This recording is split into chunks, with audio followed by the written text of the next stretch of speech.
যে বাঁধ খুলে দেওয়ার বিষয়টা প্রচার হচ্ছে সমাজ যোগাযোগ মাধ্যমে বা আলোচনা আসছে, সেটা কি ঠিক না ঠিক ব্যাঠিক, সেটা কিছু বলতে ক্লিয়ার করে একটু ছোট্ট কথা। জি, আসলে এই ব্যাপারে কোনো তথ্য নেই আমাদের কাছে। আসলে আমরা যে আমাদের যৌথ নদী কমিশনের মাধ্যমে আমাদের যে ভারতীয় জল কমিশন আছে তাদের সাথে বাংলাদেশ পানি উন্নয়ন বোর্ডের মানে পানি তথ্য আদান প্রদান সংক্রান্ত সমঝোতা স্মারক দীর্ঘদিন ধরে চালু আছে এবং এর ভিত্তিতে মানে দীর্ঘকাল ধরে উজানের বেশ কিছু পয়েন্টের পানি তথ্য আমরা পাই এবং কিছু কিছু পয়েন্টের পানি তথ্য আমরা ভারতীয় ওয়েবসাইট থেকেও পেয়ে থাকি।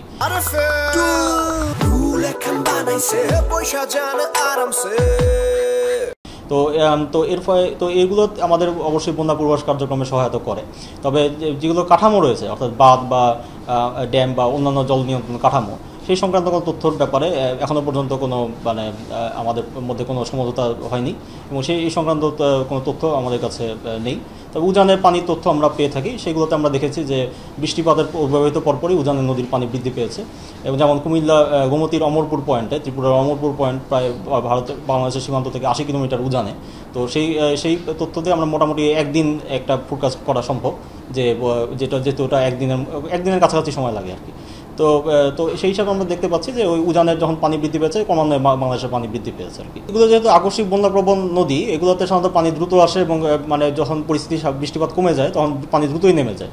এগুলোতে সাধারণত আমাদের পানি খুব দীর্ঘ সময় অবস্থান করে না, যদি না সাগরের কোনো জোয়ার ভাটা বা উঁচু জোয়ারের প্রভাব থাকে।